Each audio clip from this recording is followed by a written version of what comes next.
श्रीवास्तव और निवाड़ी से नंदराम कुशवाहा निर्दलीय चुनाव लड़ने जा रहे हैं। मुरैना से रुस्तम सिंह के बेटे राकेश बहुजन समाज पार्टी से चुनावी मैदान में है।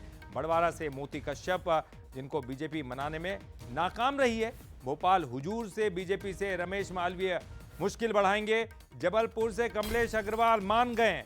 तो देखिए, बहुत जो है ऐसे बागी थे जिनको मनाने में बीजेपी को कामयाबी हासिल हुई है, लेकिन बहुत से ऐसे भी हैं बीजेपी उनको अंतिम क्षण तक मनाने की कोशिश में जुटी रही, लेकिन नहीं मान पाए।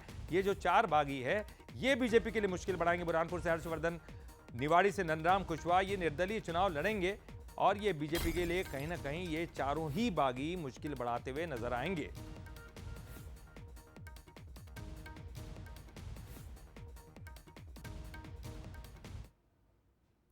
तो एमपी चुनाव में नामांकन वापसी का समय खत्म हो चुका है। कांग्रेस को 14 बागियों को मनाने में कामयाबी हासिल हुई है। जी हां, कांग्रेस इस मामले में काफी सफल रही है। 14 बागियों को मना चुकी है कांग्रेस। कांग्रेस के जो 4 पूर्व विधायक के मनाने के बाद भी नहीं माने, तो कांग्रेस में भी 4 ऐसे बागी हैं जो तकलीफ दे सकते हैं। महू से पूर्व विधायक अंतर सिंह दरबार नहीं माने हैं। सिवनी मालवा के पूर्व विधायक ओम प्रकाश रघुवंशी नहीं माने हैं। आलोट से पूर्व विधायक प्रेमचंद गुड्डू भी अब निर्दलीय चुनाव लड़ेंगे। गोटेगांव से पूर्व विधायक शेखर चौधरी भी निर्दलीय चुनाव लड़ेंगे। भोपाल उत्तर सीट पर कांग्रेस में बड़ी बगावत देखी।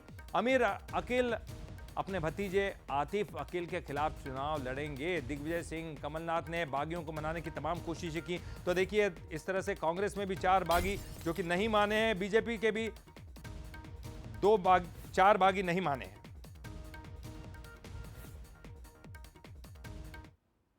चलिए, इस पर ज्यादा जानकारी के लिए हम सीधे रुक करेंगे हमारे एग्जीक्यूटिव एडिटर मनोज सैनी जी का। मनोज जी, देखिए, दोनों ही तरफ आग बराबर लगी है। कांग्रेस की बात कर ले, बीजेपी की बात कर ले। पहले बात करेंगे बीजेपी की। 4 बागी अभी भी मैदान में बहुत कोशिश की, तमाम कोशिशें की। अमित शाह खुद आए, शिवराज सिंह चौहान खुद कोशिश करते हुए नजर आए, लेकिन 4 बागी अभी भी मना नहीं पाए उनको। संख्या बहुत बड़ी थी। देखिए, करीब करीब 34 बागी जो खबरें आ रही थी, कुछ में से कुछ ने पहले फॉर्म उठा लिए, कुछ ने बाद में आज नामांकन के बाद फॉर्म उठा लिए, और अभी जो तस्वीर है वो 4 लोगों की दिखाई दे रही।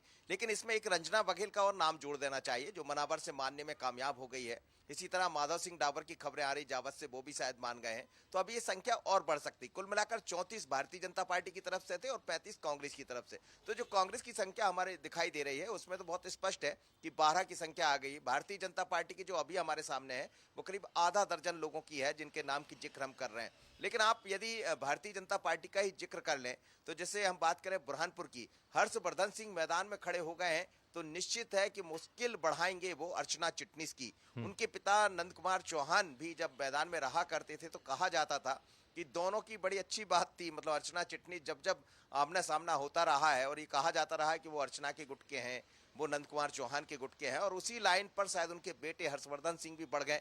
उम्मीदें थी कि सांसद का चुनाव वो लड़ने का मौका मिलेगा, ज्ञानेश्वर पाटिल सांसद बन गए।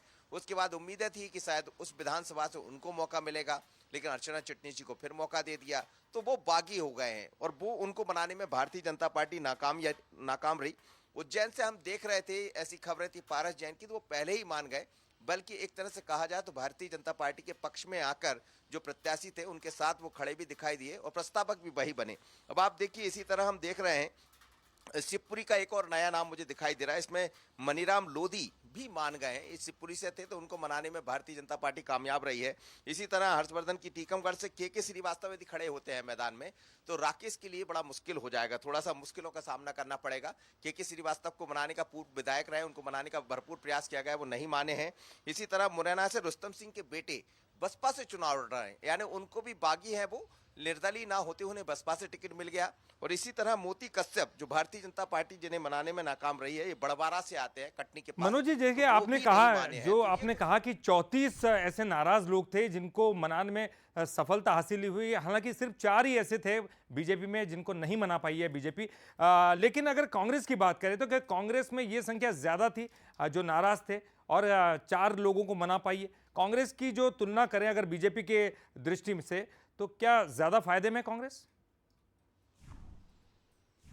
देखिए अभी ये कहना कि ज्यादा फायदे में ज्यादा नुकसान में, क्योंकि 34 और 35 संख्या थी जैसा मैंने आपसे कहा, तो 35 के लगभग यहाँ थे 12 तो हमें दिख रहा है कि जिसमें कांग्रेस के लोग मान गए हैं। अब 34 में से 6 भारतीय जनता पार्टी के दिख रहा है, लेकिन जो नाम है वो बड़े नाम है। जैसे आलोट से प्रेमचंद गुड्डू है। प्रेमचंद गुड्डू कांग्रेस के कद्दावर नेता रहे, भारतीय जनता पार्टी को ज्वाइन किया, बाद में फिर गड़बड़ हो गई, फिर कांग्रेस में वापस आ गए और उन्होंने चाहा था कि उन्हें आलोट से टिकट दिया जाए, नहीं मिला तो वो बागी हो गए वहां पर। इसी तरह अंतर सिंह आर्य बहुत बड़ा नाम है, महू से लगातार कांग्रेस के टिकट पर चुनाव लड़ते रहे हैं। अब उन्होंने भी अपना नामांकन वापस ना लेते हुए मुखालफत कर दिया, निर्दलीय चुनाव मैदान में है, तो निश्चित रूप से यह भी एक मुश्किल बढ़ाने वाली बात है।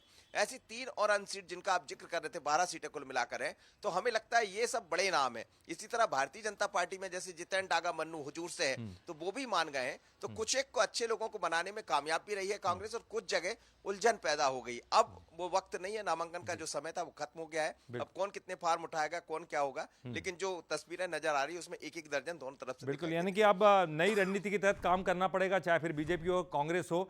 अब जो चूंकि नहीं माने हैं उनको अब नई रणनीति के तहत उनको कमजोर करने का प्रयास अब दोनों ही पार्टियां करेंगी। बहुत बहुत शुक्रिया मनोज जी इस पूरी जानकारी के लिए। पूरी कोशिश, तमाम कोशिश बीजेपी कांग्रेस दोनों ने ही की है अपने बागियों को मनाने के लिए, अपने नाराज नेताओं को मनाने के लिए। कुछ मान गए, कुछ एक बचे हैं जो नहीं माने, वो अब मुश्किलें पैदा करते हुए दिखाई देंगे दोनों ही पार्टियों के।